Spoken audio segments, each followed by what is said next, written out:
नमस्कार रसिक श्रोते हो. कथा वाचनाच्या या आपल्या कार्यक्रमात आज आपण ऐकणार आहात परिवर्तन ही कथा. कथासंग्रह आहे हे हृदय कसे आईचे आणि लेखक आहेत वसंत कानेटकर. कुठली घंटा खणखणली? कुणाचा फोन आला की दरवाजावरील घंटेचाच हा आवाज? भगवंतराव दचकून जागे झाले होते. समोरच्या खिडकीतून दूरवर दिसणाऱ्या टॉवरवरून पहाटे 5चे टोल ऐकू येत होते. खोलीत टेबलावर विजेचा दिवा तसाच ढणाढणा जळत होता आणि भगवंतराव ज्या आरामखुर्चीवर लवंडले होते तिथंच बाजूला अर्धवट जळून विझून पडलेला चिरूट होता. रात्री जेवण झाल्यानंतर झोप येईना म्हणून विचार करीत आपण इथं किती वेळ पडलो होतो कोण जाणे. विचार करता करताच आपल्याला झोप लागली असली पाहिजे. झोप? छे, या जन्मात झोप कुठून येणार आता आपल्याला? उगीच थोडा वेळ थकवा येऊन मेंदूला गुंगी आली असावी. होय, 4चे ठोके तर आपण स्पष्ट ऐकले. भगवंतराव उदासीनपणानं डोके चोळीत आरामखुर्चीवरून उठले आणि अस्वस्थतेनं खोलीतच येरझारा घालू लागले. मध्येच टेबलापाशी जाऊन टेबलावर बाजूला कोपऱ्यात पडलेलं एक वर्तमानपत्र उचललं आणि मधल्या पानातील एका मजकुरावरून ते आपली नजर झरझर फिरवू लागले. जाहीर नोटीस. चिरंजीव दिलीप यास. गेल्या महिन्यात बॉम्ब कटाच्या प्रकरणात तुझ्यावरील संशयाच्या आरोपावरून तुला पकडण्यात आले. परंतु तुरुंगातून तू आपली सुटका करून घेऊन फरारी झाला आहेस. तुझबद्दल मला काहीच माहिती कळत नाही. तुला दिनांक 17चे आत हजर करण्याबद्दल माझ्यावर सरकारकडून हुकूम बजावण्यात आलेला आहे. तू हजर झाला नाहीस तर आपली सर्व स्थावर मालमत्ता जप्त करण्यात येणार असून माझ्या नोकरीवरही गदा येणार आहे. तरी तू शक्य तितक्या लवकर डिस्ट्रिक्ट मॅजिस्ट्रेट साहेब यांचे पुढे दाखल व्हावेस व आपली चौकशी उघड कोर्टात करून घ्यावीस हे तुझ्या व आमच्या दृष्टीने इष्ट आहे. डॉक्टर भगवंतराव देशपांडे. आज तारीख 17. आता 5:30 होऊन गेले. सकाळी 8 वाजल्याबरोबर आपल्याला नेण्यासाठी मॅजिस्ट्रेट साहेबांची मोटार येणार.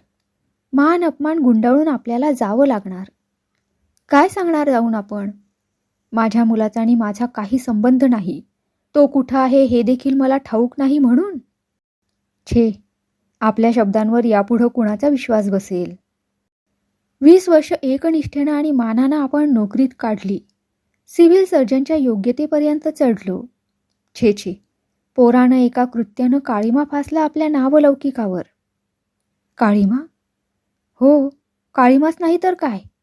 आणखी 5 वर्ष अशीच गेली असती तर हॉस्पिटलमधून सेवानिवृत्त होताना केवढा मानसन्मान झाला असता आपला. खुद्द गव्हर्नर साहेबांसोबत सर्व अधिकारी वर्गाला केवढा मोठा दरारा वाटत असे आपला. आणि आज आपल्याला नोकरीवरून काढून टाकण्याची, मालमत्ता जप्त करण्याची नि प्रसंग पडला तर तुरुंगात खेचण्याची भाषा जिकडं तिकडं ऐकावी लागत आहे. काय उत्तर देणार आज आपण? भगवंतराव विलक्षण उद्विग्न होऊन गेले. गेल्या 2-3 महिन्यात मनस्ताप सहन करावा लागणारे जे प्रसंग घडले ते झरझर डोळ्यांसमोरून जाऊ लागले. अस्वस्थतेतच दार उघडून ते गच्चीवर आले. समोर अंधुक प्रकाशात एकच शुक्राची चांदणी लुकलुकत होती. दिलीप भराभरा परीक्षा पास होत गेला असता तर युद्ध सुरू होण्यापूर्वीच आपण त्याला विलायतेला पाठवणार होतो. आपल्यासारखा शस्त्रक्रियेत नावलौकिक मिळवून तो परत आला असता. आपण मोठ्या थाटानं लग्न करून दिलं असतं त्याचं. होय, परवाच सुशीला, त्याची आई तसं म्हणाली सुद्धा होती. आणि काय? कशाला हवीत ती स्वप्ने? सरकारच्या ताब्यात तो सापडला तर फाशीची शिक्षा होणार की काळ्या पाण्यावर जाणार याची चिकित्सा करायला हवी आपण.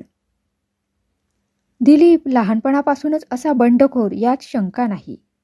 तो 15 वर्षाचा होता तेव्हाचाच प्रसंग तो. आपल्या ड्रॉवरमधून आपल्या नकळत काही मित्रांच्या फूस लावण्यावरून त्याने रिव्हॉल्वर काढून घेतला होता.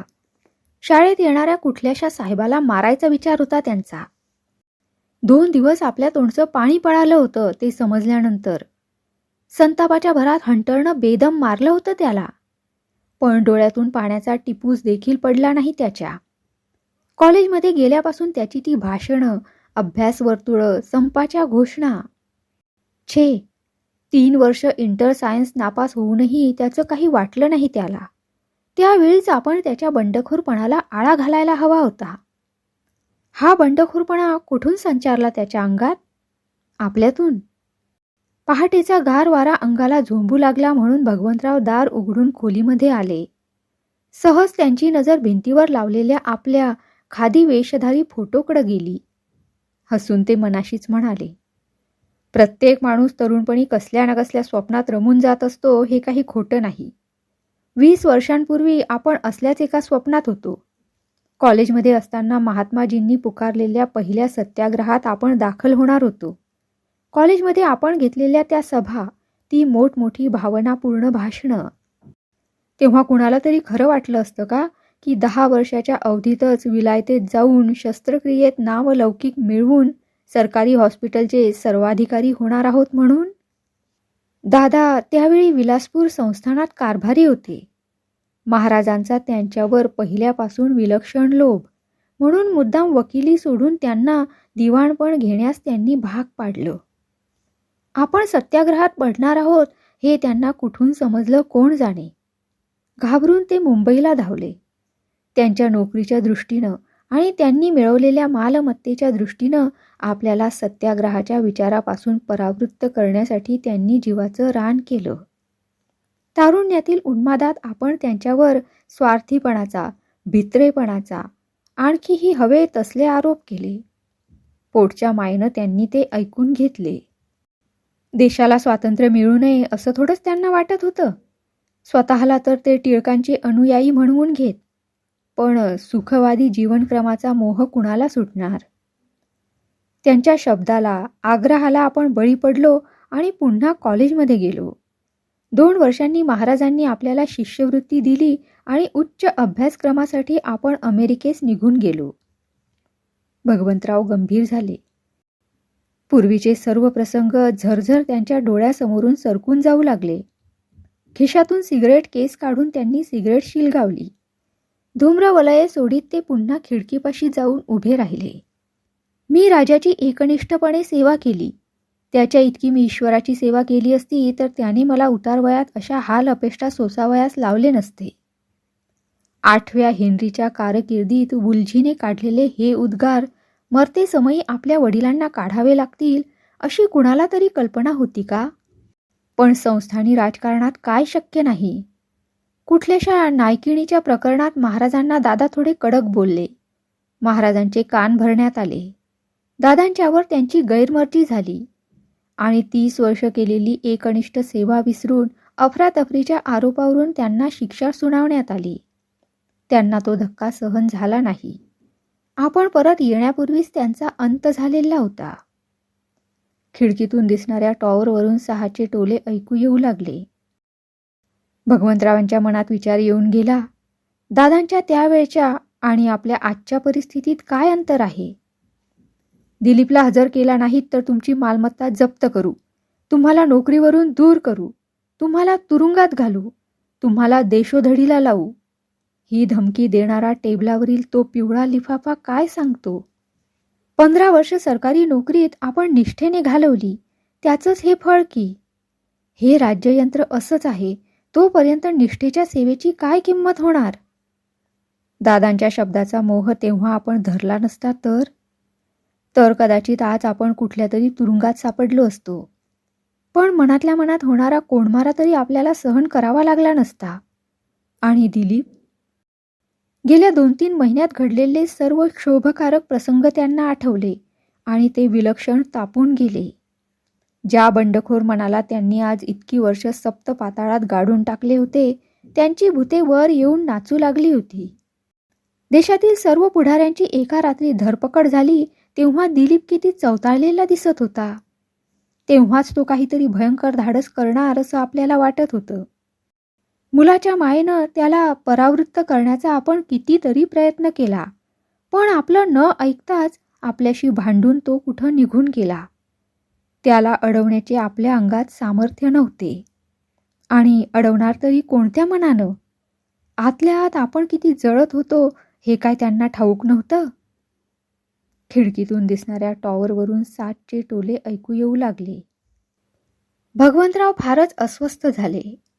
आणखी एका तासात सरकारी मोटर दाराशी येऊन उभी राहील आणि मग अखेरचं उत्तर देण्यासाठी आपल्याला जावं लागेल. काय सांगणार जाऊन आपण? दिलीप कुठं आहे ते आपल्याला ठाऊक आहे. दिलीपच्या आईनंच मुलाच्या माईनं सांगितली होती एका रात्री ती बातमी आपल्याला. मग काय त्या बातमीचा उपयोग करून? छे, दिलीपच्या काळ्या पाण्याचा दरवाजा काय आपणच खुला करायचा? या आपल्या हातानं आपल्या मुलाचा विश्वासघात करायचा? मग कुणाकरता हा पैसा, ही धनदौलत आणि हे आपलं जीवन? मरायचंच असेल तर त्याला तेजस्वीपणानं मरू दे. जगायचं असेल तुला तर यापुढं तरी तेजस्वीपणानं जग. भगवंतरावांचं मन सारखं डिवचत होतं. क्षणभर आराम खुर्चीवर पडून त्यांनी डोळे मिटले. ज्या मोहानं दादांनी आपला घात करून घेतला त्या लोभामुळं आपला तेजस्वीपणा आपण होऊन नष्ट करून टाकला. तो मोह, तो लोभ काही झालं तरी दिलीपच्या मार्गात उभा करायचा नाही, त्याला परावृत्त करायचं नाही. मग आपण देशोधडीला लागलो तरी हरकत नाही. भगवंतरावांनी मनाचा निश्चय केला आणि ते उठले. सूर्याची कोवळी किरणं खिडकीतून आत येत होती. त्यांना विलक्षण प्रसन्न वाटू लागलं होतं. आपल्या खादी वेशधारी फोटोकडे त्यांनी प्रसन्न मनानं पाहिलं आणि हसून मनाशी म्हटलं, पुनर्जन्मच झाला आज आपला. जिन्यातून खाली जाण्यासाठी ते वळले आणि एकदम दचकले. खाली सुशीलाबाई, त्यांच्या पत्नी कुणाशी तरी बोलत होत्या. तो आवाज त्यांना ओळखीचा वाटला. म्हणजे कोण? दिलीप? जिना उतरून भगवंतराव झरझर खाली आले. त्यांना पाहताच दिलीप दचकून 2 पावलं मागं सरला. भगवंतराव विस्मयानं ओरडले, मूर्खा, तू इथं कसा? हळू बोलावं जरा, सुशीलाबाई घाबरून म्हणाल्या आणि घाईघाईनं दोन्ही दारं त्यांनी लावून घेतली. दिलीप खाली मान घालून उभा होता. तो हळूच बोलला, मी क्षमा मागायला आलोय बाबा तुमची. मी चळवळीत पडलो याबद्दल पश्चाताप झालाय मला आता. भगवंतराव चकित झाले. असं काही त्याच्या तोंडून ऐकावं लागेल अशी मुळी कल्पनाच नव्हती त्यांना. म्हणजे विचार तरी काय आहे तुझा? आपण होऊन कोर्टात हजर होणार आहे मी आज. म्हणजे काय डोकं फिरलं की काय तुझं? भगवंतराव कडाडले. दिलीप शांतपणानं म्हणाला, बाबा, गांधीजींचा आणि व्हाईसरायचा पत्रव्यवहार प्रसिद्ध होईपर्यंत माझा या अत्याचारी दंगलीवर फार विश्वास होता. गांधीजी अत्याचारी चळवळीच्या विरुद्ध आहेत हे ठाऊक नव्हतं आम्हाला. गुप्तपणानं वावरणाऱ्या काही पुढाऱ्यांनी माझी आणि माझ्या मित्रांची फार फसवणूक केली. मूर्ख आहेस तू, भगवंतराव रागानं थरथरू लागले. चळवळीत एकदा पडल्यानंतर असा अवसानघातकीपणा करायला लाज नाही वाटत तुला? बाबा, दिलीप विस्मयचकित होऊन ओरडला. कशाला इथं आलास तू आज?